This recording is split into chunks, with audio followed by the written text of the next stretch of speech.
എനിക്ക് മനസ്സിലാക്കാൻ കഴിയുക അത് ഒരു കറുത്ത പുതപ്പ് പുതച്ച ഏതോ ഒരു ജീവിയാണ്.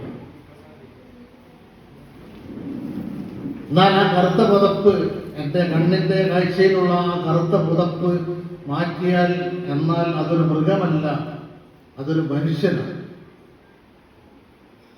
ഒരുപക്ഷെ ആ മനുഷ്യൻ നിവർന്നു നിന്ന് നമ്മളോട് സംസാരിക്കാൻ തുടങ്ങിയാൽ ഇത് എൻ്റെ അയൽവാസിയായിട്ടുള്ള ഇന്ന ആളാണല്ലോ എന്ന തിരിച്ചറിവും ഇയാൾക്ക് ചിലപ്പോൾ ഉണ്ടായി എന്ന് വരും. ജമാഅത്തെ ഇസ്ലാമിയെ സംബന്ധിച്ച് യഥാർത്ഥത്തിൽ ഇങ്ങനെ തന്നെയാണ്.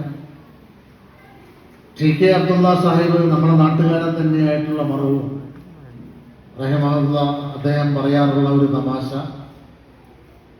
ശാന്തപുരത്ത് കുറേ ദിവസം ഏതോ ഒരു മതസംഘടന ജമാഅത്ത് ഇസ്ലാമിക്കെതിരെ അതിശക്തമായ വിമർശനം ഉന്നയിച്ചുകൊണ്ട് പ്രസംഗ പരമ്പര നടത്തി. ആ പ്രസംഗങ്ങൾ കേട്ട മുഴുവൻ ആളുകൾക്കും ഈ ജമാഅത്ത് ഇസ്ലാമി എന്ന് പറയുന്നത് ഒരു ഭീകര സ്വത്വമാണ് എന്ന ബോധ്യമുണ്ടായി. ആ സമ്മേളനത്തിന് ശേഷം അടുത്ത് മറ്റൊരു സമ്മേളനം ജമാഅത്ത് ഇസ്ലാമി തന്നെ അവിടെ ഏതോ കാരണവശാൽ നേരത്തെ നിശ്ചയിച്ചത് നടത്തുകയാണ്.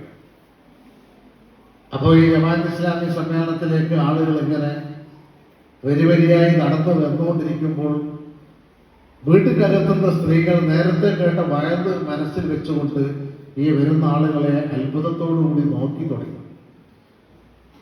അതിലൊരു സ്ത്രീ പറഞ്ഞ പോലെ ഇത് മനുഷ്യന്മാരെ പോലെ തന്നെ ഉണ്ടല്ലോ. ഇത് പറഞ്ഞാൽ ഈ വയത് മൊത്തം കേട്ടിട്ട് ആളുകൾക്ക് തോന്നിയത് ഇത് മനുഷ്യൻ പോലും ആവാൻ സാധ്യതയില്ലാത്ത ഏതോ ഒരു ഭീകര സ്വത്വമാണ്. ഇതാണ് നമുക്ക് ഒരു സംഗതിയെ സംബന്ധിച്ച് അറിവില്ലെങ്കിൽ സംഭവിക്കുക. ദൂരെ നിന്ന് നമ്മൾ ഒരു സംഗതിയെ നിരീക്ഷിക്കാൻ ശ്രമിച്ചാൽ നമ്മുടെ നിലപാടായിട്ട് മാറുക. അതേസമയത്ത് ഒരു കാര്യത്തെ അടുത്തറിയാൻ നമ്മൾ സമയം കാണിക്കുകയും പരിശ്രമിക്കുകയും ചെയ്താൽ എന്താണിത് എന്ന് നമുക്ക് ശരിക്കും ബോധ്യമാകും. ഇനി അങ്ങനെ ബോധ്യമായാൽ തന്നെ അതിൽ നമുക്ക് യോജിക്കാവുന്ന മേഖലകളുണ്ടാവും, യോജിക്കാൻ പറ്റാത്ത മേഖലകളുണ്ടാവും. ഇപ്പോൾ ഞാനൊരു സ്ഥാനത്ത് നിൽക്കുന്ന ഒരാളാണ്.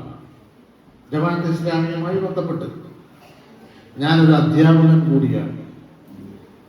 ഒരുപക്ഷെ ഞാൻ ഖുതുബ പറയുന്ന ആൾ കൂടിയാണ്.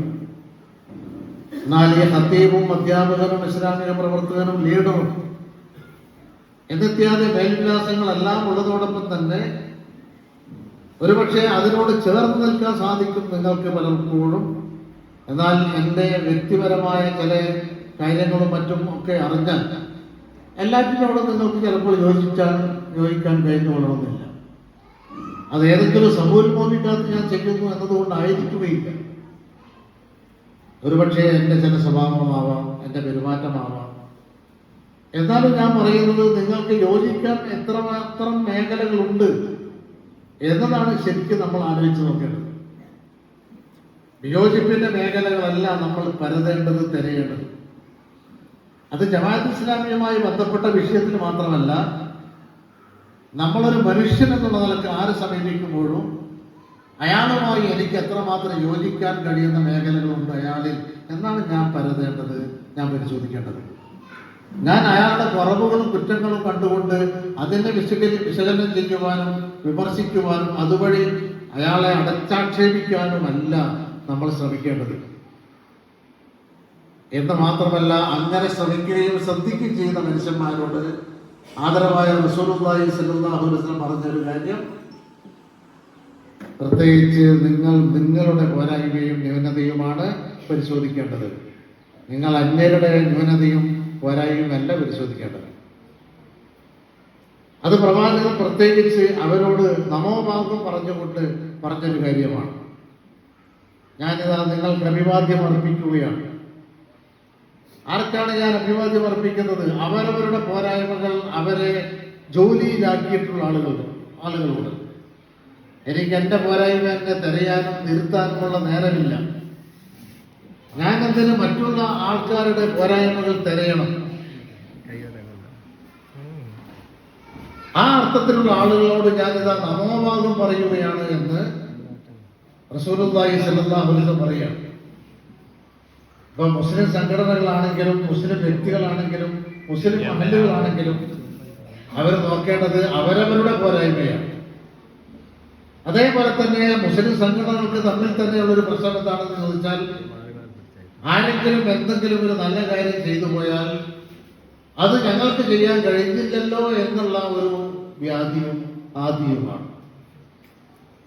അതിൻ്റെ ഒരു പ്രയാസവും അതിൻ്റെ ഒരു അസൂയയുമാണ്. ആ വിഷയത്തിലും വേണ്ടത് എന്താണ്? ആ വിഷയത്തിലും വേണ്ടത് അവരാ നല്ല കാര്യം ചെയ്തല്ലോ എന്നുള്ള സന്തോഷമാണ് മഹല്ലുകൾക്ക് വേണ്ടത്, മുസ്ലിം സംഘടനകൾക്ക് വേണ്ടത്, മുസ്ലിം കുടുംബങ്ങൾക്ക് വേണ്ടത്, നമ്മളാകുന്ന മുസ്ലിം വ്യക്തികൾക്കും വേണ്ടത്. അവരത് ചെയ്തല്ലോ, അതുകൊണ്ട് അതിന്റെ നന്മ നാട്ടിലുണ്ടാവട്ടെ എന്നാണ് വിചാരിക്കേണ്ടത്. ഇങ്ങനെ സാമൂഹികമായിട്ടുള്ള നമ്മുടെ ജീവിതത്തിൽ, സംഘടനാപരമായ നമ്മുടെ ജീവിതത്തിൽ പൊതുവായി പാലിക്കേണ്ട കുറേയേറെ നന്മകളും അതുപോലെ തന്നെ അദബുകളും അത് നമുക്ക് പാലിക്കാൻ സാധിക്കുന്നുണ്ടോ എന്നുള്ളത് നമ്മൾ പരിശോധിച്ച് നോക്കേണ്ടതാണ്. ഇത് മുസ്ലിം സംഘടനകൾ തന്നെ നല്ല അർത്ഥത്തിൽ ഈ ഞാൻ നേരത്തെ പറഞ്ഞ സ്വഭാവത്തിൽ തന്നെ മുന്നോട്ട് പോവുകയാണ്. മുസ്ലിം സംഘടനകൾ അവർ തമ്മിൽ തന്നെ പ്രശ്നമാണ്. ഒരേ സംഘടനയിൽ തന്നെ പെട്ട ആളുകൾ, പണ്ഡിതന്മാർ തമ്മിൽ തന്നെ പ്രശ്നമാണ്. ഇനി മുസ്ലിം സംഘടനകൾ അവര് ആ സംഘടന എന്നുള്ള അർത്ഥത്തിൽ തന്നെ പരസ്പരം പോരടിക്കുന്ന ഒരു വേദിയിലൂടെ നമ്മൾ മുന്നോട്ട് പോവുകയാണ്. നരേന്ദ്രമോദി ഭരിക്കുന്ന ഈ ആധുനിക ഭാരതത്തിൽ ഇസ്ലാമിക സമൂഹം അങ്ങനെയാണോ പോവേണ്ടത് എന്നതിനെ സംബന്ധിച്ച് നമ്മൾ വളരെ കൂലങ്കഷമായിട്ട് ആലോചിക്കണം. അത് നമുക്ക് എന്തെങ്കിലും തരത്തിലുള്ള നന്മ വരുത്തുമോ എന്നുള്ളത് നമ്മൾ ചിന്തിക്കണം. എന്ന് മാത്രമല്ല, നാളെ പടച്ചതമ്പുരാന്റെ ആ വിചാരണയിൽ അതെനിക്ക് അനുകൂലമായി സാക്ഷി നിൽക്കുമോ എന്നുള്ളത് നമ്മൾ വളരെ ഗൗരവത്തിൽ ആലോചിക്കണം. ഈ അർത്ഥത്തിൽ അവരവരുടെ സ്റ്റാൻഡ് എന്താണ് എന്നുള്ളത് ഓരോ സംഘടനയും, ഓരോ മഹല്ലും, ഓരോ വ്യക്തിയും പരിശോധിച്ച് അതെനിക്ക് നാളെ പരലോകത്ത് ഉപകാരപ്രദമായിട്ടുള്ള ഒരു നിലപാടായിട്ട് മാറണം എന്നുള്ള കാര്യത്തിൽ തീർച്ചയായിട്ടും ഉറപ്പുവരുത്തണം. ഞാനിത് പറയുന്നത് കേവലം ഒരു സംഘടന എന്നുള്ള അർത്ഥത്തിൽ മാത്രമല്ല, മറിച്ച് നമ്മൾ കുടുംബം എന്നുള്ള അർത്ഥത്തിൽ പോലും ആ വിഷയം നമ്മുടെ മുഖ്യ വിഷയമായിട്ട് മാറണം. കുടുംബം എന്നുള്ള വിഷയത്തിൽ ഒരു ക്ലാസ് ഇവിടെ വരാനിരിക്കുന്നത് കൊണ്ട് ഞാൻ ഒരൊറ്റ വരി മാത്രം പറഞ്ഞ്, അല്ലെങ്കിൽ ഈ പറഞ്ഞ പരാമർശം മാത്രം അതിൽ നിർത്തി ഞാൻ മുന്നോട്ട് പോവുകയാണ്. പ്രിയപ്പെട്ടവരെ, നമ്മൾ മനസ്സിലാക്കുന്ന ജമാഅത്ത് ഇസ്ലാമി എന്ന് പറയുന്ന ഈ പ്രസ്ഥാനം ഞാൻ സൂചിപ്പിച്ചു 75 വർഷക്കാലത്തെ പ്രവർത്തന പാരമ്പര്യമുള്ള പ്രസ്ഥാനമാണ്. എന്ന് മാത്രമല്ല, ഈ രാജ്യത്തെ സംബന്ധിച്ചിടത്തോളം ഇതിന്റെ എല്ലാ സംസ്ഥാനങ്ങളിലും ധാരാളം പ്രവർത്തകരും നേതാക്കന്മാരും ഓഫീസും പ്രവർത്തനങ്ങളും ഉള്ള പ്രസ്ഥാനമാണ്. ഞാൻ വിചാരിക്കുന്നു, ഇന്ത്യ എന്ന് പറയുന്ന നമ്മുടെ രാജ്യത്ത് ജമാഅത്ത് ഇസ്ലാമിക്കല്ലാതെ, ഞാൻ അടിവരയിട്ട് പറയാൻ ആഗ്രഹിക്കുകയാണ്, ഇന്ത്യ എന്ന് പറയുന്ന നമ്മുടെ ഈ രാജ്യത്ത് ജമാഅത്ത് ഇസ്ലാമിക്കല്ലാതെ ഈ 24 സംസ്ഥാനങ്ങളിലും പ്രവർത്തകരുണ്ട്, നേതാക്കന്മാരുണ്ട്, ആസ്ഥാനമുണ്ട്, സ്ഥാപനങ്ങളുണ്ട് എന്ന് അവകാശപ്പെടാൻ സാധ്യമല്ല. അതേതെങ്കിലും മറ്റൊരു സംഘടനയുടെ കുറവായിട്ടല്ല ഞാൻ പറയുന്നത്. ജമാഅത്ത് ഇസ്ലാമി എന്ന് പറയുന്ന പ്രസ്ഥാനത്തെ അറിയാൻ വേണ്ടി മാത്രം പറയുന്ന ഒരു പരാമർശമാണ്. ആ നിലയ്ക്ക് കഴിഞ്ഞ 75 വർഷമായി വളരെ വ്യവസ്ഥാപിതമായി നമ്മുടെ രാജ്യത്തിന്റെ എല്ലാ ഭാഗങ്ങളിലും വളരെ നന്നായി പ്രവർത്തനം നടത്തിക്കൊണ്ടേയിരിക്കുകയാണ്. എന്ന് വിചാരിച്ച് ഈ രാജ്യത്തെ എല്ലാ സംസ്ഥാനങ്ങളിലും മഹാഭൂരിപക്ഷമാണ് ഈ സംഘം എന്ന് നമുക്കൊരിക്കലും തന്നെ അവകാശവാദമില്ല. അങ്ങനെ അവകാശപ്പെടേണ്ട കാര്യമില്ല. അങ്ങനെ എല്ലാവരും ഈ പ്രസ്ഥാനത്തിലേക്ക് അങ്ങനെ ഇരച്ചു വരുമെന്ന് നമ്മൾ വിചാരിക്കുന്നുമില്ല. അങ്ങനെ ഇരച്ചു വരാൻ പറ്റുന്ന ഒരു പ്രകൃതമല്ല ഈ പ്രസ്ഥാനത്തിൽ. ഈ പ്രസ്ഥാനത്തിൽ ആളുകൾ കേൾക്കുന്ന മാത്രയും, നോട്ടീസ് വായിക്കുന്ന മാത്രയും, ഒരു പ്രസംഗം ശ്രമിക്കുന്ന മാത്രയും ഉടനെ തന്നെ എനിക്ക് മെമ്പർഷിപ്പ് വേണം എന്ന് പറഞ്ഞു വരാൻ പറ്റുന്ന ഒരു പ്രകൃതത്തിലല്ല ഈ പ്രസ്ഥാനം. അങ്ങനെ ഞാൻ പറയുമ്പോൾ ഒരുപക്ഷെ അകത്ത് പ്രകൃതമാണ് നിങ്ങളുടെ പ്രസ്ഥാനത്തിന് എന്ന് ചിലപ്പോൾ ഒരു മനസ്സിൽ ഒരു ചോദ്യം വന്നേക്കാം. ഞാൻ പറയുന്നത് ഒരു തെറ്റായ രീതിയിലുള്ള ഒരു പരാമർശമല്ല. അങ്ങനെ ആളുകൾക്ക് ഇരച്ചു കയറി വരാൻ പറ്റുന്ന പ്രകൃതമല്ല എന്ന് പറഞ്ഞാൽ അതിന്റെ അർത്ഥം എന്താണെന്ന് ചോദിച്ചാൽ, ഈ പ്രസ്ഥാനത്തിന് ചില ചിട്ടകളും ചില വ്യവസ്ഥകളും ചില നയപരിപാടികളും അതുപോലെ തന്നെ ചില കാഴ്ചപ്പാടുകളും എല്ലാം ഉണ്ട് എന്നതിന്റെ അടിസ്ഥാനത്തിൽ ആ കാഴ്ചപ്പാടുകളും നിലപാടുകളും അതുപോലെ തന്നെ എല്ലാം മനസ്സിലാക്കിയിട്ട് മാത്രമേ ഒരാൾക്ക് ഇതിന്റെ യഥാർത്ഥത്തിലുള്ള പ്രവർത്തകൻ ആയി മാറാൻ വേണ്ടി പറ്റുള്ളൂ. അല്ലാതെ 5 രൂപയുടെ ഒരു മെമ്പർഷിപ്പ് 5 രൂപ കൊടുത്തൊരു മെമ്പർഷിപ്പ് പൂരിപ്പിച്ച് ഞാനും ഇതിന്റെ മെമ്പറാണെന്ന് പറയാൻ പറ്റുന്ന ഒരു പ്രസ്ഥാനമല്ല ജമാഅത്ത് ഇസ്ലാമി. അങ്ങനെ ആളുകളെ ഈ സംഘടനയിലേക്ക് 5 രൂപ മെമ്പർഷിപ്പിൽ ചേർക്കണമെന്ന് തീരുമാനിച്ചിട്ടുള്ള പ്രസ്ഥാനമല്ല ജമാഅത്ത് ഇസ്ലാമി. അങ്ങനെ ചേർത്താൽ എന്തെങ്കിലും തെറ്റുണ്ടാകുന്നത് കൊണ്ടല്ല. എന്തുകൊണ്ട് ചേർക്കുന്നില്ല എന്ന് ചോദിച്ചാൽ, ജമാഅത്ത് ഇസ്ലാമിയുടെ അതിന്റെ ആദ്യം മുതലേ ഉള്ള ഒരു സംഘടനാ രീതി സംസ്കരിച്ച് സംഘടിപ്പിക്കുക എന്നുള്ളതാണ്. നമ്മുടെ നാട്ടിൽ വേറെ ചില സംഘടനകളുണ്ട്. അവർ സാധാരണ സ്വീകരിച്ചു പോയ ഒരു രീതി എന്ന് പറയുന്നത് സംഘടിപ്പിച്ച് സംസ്കരിക്കുക എന്നുള്ളതാണ്. അതായത് ജമാഅത്ത് ഇസ്ലാമി അതിൽ നിന്ന് കുറച്ച് ഭിന്നമായി സംസ്കരിച്ച് സംഘടിപ്പിക്കുക എന്ന് പറയുന്ന രീതിയാണ് ജമാഅത്ത് ഇസ്ലാമി സ്വീകരിച്ചിട്ടുള്ളത്. എന്ന് പറഞ്ഞാൽ എന്താണ്? എന്ന് പറഞ്ഞാൽ നിങ്ങൾ ജമാഅത്ത് ഇസ്ലാമിയുമായി ബന്ധപ്പെടുമ്പോൾ ജമാഅത്ത് ഇസ്ലാമി നിങ്ങളോട് ഇസ്ലാമിനെ കുറിച്ചാണ് ആദ്യമായി പറയുന്നത്. ആ ഇസ്ലാമിന്റെ സമഗ്രമായിട്ടുള്ള ഭാവവും സ്വഭാവവുമാണ് ഒരാൾക്ക് ജമാഅത്ത് ഇസ്ലാമി പരിചയപ്പെടുത്തി കൊടുക്കുന്നത്. അത് മുസ്ലിം ആവട്ടെ അമുസ്ലിം ആവട്ടെ. അങ്ങനെ ഇസ്ലാമിനെ കുറിച്ച് ഇതിന്റെ എല്ലാ ഭാഗങ്ങളും കാര്യങ്ങളും ഒക്കെ ഏതാണ്ട് മനസ്സിലായി വരുന്ന ഒരാളെയാണ് ജമാഅത്ത് ഇസ്ലാമി അതിന്റെ യഥാർത്ഥത്തിലുള്ള പ്രവർത്തന വൃത്തത്തിലേക്ക് പ്രവേശിപ്പിക്കുന്നത്. അവരെല്ലാവരും അങ്ങനെ മോശക്കാരായതുകൊണ്ടല്ല, അല്ലെങ്കിൽ ഈ വരുന്ന ആളുകളെ കുറിച്ച് ജമാഅത്ത് ഇസ്ലാമിക്ക് എന്തോ ഒരു മുൻവിധിയോ അല്ലെങ്കിൽ പേടിയോ ഉള്ളത് കൊണ്ടുമല്ല. ജമാഅത്ത് ഇസ്ലാമിയെ കാത്തു സൂക്ഷിക്കുന്നു എന്നതുകൊണ്ട് മാത്രമാണ്. ജമാഅത്ത് ഇസ്ലാമിയുടെ ഉള്ള ഒരു പ്രവർത്തകൻ, ആ പ്രവർത്തകൻ ഇന്ന സ്വഭാവക്കാരനാണ് എന്ന് പറഞ്ഞാൽ ഈ ജമാഅത്ത് ഇസ്ലാമി എന്ന് പറയുന്ന പ്രസ്ഥാനത്തിന് മുന്നോട്ട് പോകാൻ സാധ്യമല്ല. അതുകൊണ്ട് ഈ പ്രസ്ഥാനത്തിൽ ആദ്യമായി ചെയ്യുന്നത് ആളുകളെ ആ അർത്ഥത്തിൽ സംസ്കരിച്ച് പിന്നീട് സംഘടിപ്പിക്കുന്ന ഒരു രീതിയാണ്. അങ്ങനെ സംഘടിപ്പിച്ചാൽ പോലും ഈ പ്രസ്ഥാനത്തിന് പ്രവർത്തകരിൽ ചില പോരായ്മകൾ ഉണ്ടാവും.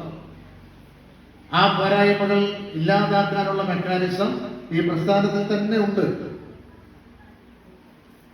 എങ്ങനെയാണ് മെക്കാനിസം എന്ന് ചോദിച്ചാൽ, ഞാൻ UP സിദ്ദീഖ് ഇവിടെ പ്രസംഗിക്കും, ഞാൻ എനിക്ക് വായി തോന്നിയതുപോലെ എന്തൊക്കെയോ പറയുന്നു. അങ്ങനെ പറഞ്ഞാൽ ഈ ഇരിക്കുന്ന ഈ യൂണിറ്റിന്റെ അധ്യക്ഷൻ ഇതിന്റെ അമീറിനോട് ഉടനെ പറയും, ഇദ്ദേഹത്തിന്റെ ഇന്നത്തെ പ്രസംഗം വളരെ മോശം പ്രസംഗമാണ്, അത് ഇസ്ലാമിനെതിരാണ്, സമുദായത്തിനെതിരാണ്, രാജ്യത്തിനെതിരാണ്, അതുകൊണ്ട് ഇദ്ദേഹത്തെ ഇങ്ങനെ പ്രസംഗിപ്പിക്കാൻ അനുവദിച്ചുകൂടാ എന്നവരെ പരാതി കൊണ്ടുപോകും. അല്ലാതെ ഞാൻ പ്രസംഗിക്കുമ്പോൾ നിങ്ങൾ എല്ലാവരും എനിക്ക് വേണ്ടി ഒരിക്കലും കൈയടിക്കുകയില്ല. അങ്ങനെ വരുമ്പോൾ എന്റെ നേതൃത്വം എന്നെ വിളിക്കുകയും എന്നെ ഒരുപക്ഷെ ഗുണദോഷിക്കുകയും എന്നെ തിരുത്താൻ ശ്രമിക്കുകയും ചെയ്യും. നമ്മുടെ നാട്ടിൽ രാഷ്ട്രീയ മേഖലയിൽ പോലും അങ്ങനെയുള്ള തിരുത്തലുകൾ വളരെ വളരെ അപൂർവമാണ്. ഗത്യന്തരമില്ലാതെ മാത്രമാണ് അത് തിരുത്തുന്നത്. ജനരോഷം ഞങ്ങൾക്കെതിരാകുമെന്ന് വരുമ്പോൾ മാത്രമാണ് തിരുത്താൻ തയ്യാറാകുന്നത്. അതേസമയത്ത് ജനരോഷം ഭയന്നുകൊണ്ടല്ല, അള്ളാഹുവിന്റെ രോഷം ഭയന്നുകൊണ്ടാണ്. അങ്ങനെ ആവരുത് ഒരു പ്രവർത്തകൻ എന്നതുകൊണ്ടാണ് ജമാഅത്ത് ഇസ്ലാമി മെക്കാനിസം ഈ പ്രവർത്തകരിൽ പ്രയോഗിക്കുന്നത്. അതിന് ഈ പ്രസ്ഥാനം പറയുന്ന ഒരു ഖുർആനികമായിട്ടുള്ള പ്രയോഗം തസ്കിയത്ത് എന്നുള്ളതാണ്. ആ തസ്കിയത്ത് എന്ന് പറഞ്ഞാൽ ഒരു പ്രവർത്തകനെ സംസ്കരിച്ച് വളർത്തി ഉയർത്തി കൊണ്ടുപോവുക. ജമാഅത്ത് ഇസ്ലാമിയുമായി ബൈഅത്ത് ചെയ്യുന്ന ഒരു പ്രവർത്തകനോടുള്ള ജമാഅത്തിന്റെ കമ്മിറ്റ്മെന്റ്, ജമാഅത്തിന്റെ ഗ്യാരണ്ടി എന്താണെന്ന് ചോദിച്ചാൽ, നാളെ പരലോകത്ത് അല്ലാഹുവിന്റെ സ്വർഗത്തിൽ പ്രവേശിക്കാൻ ആവശ്യമായിട്ടുള്ള മാർഗനിർദ്ദേശം ഞങ്ങൾ നിങ്ങൾക്ക് നൽകുമെന്നുള്ളതാണ്. നിങ്ങളുടെ ജീവിതത്തിൽ ചെറുതും വലുതുമായി സംഭവിച്ചു പോകുന്ന പോരായ്മകൾ തിരുത്താൻ ജമാഅത്ത് ഇസ്ലാമി സമയം കണ്ടെത്തും.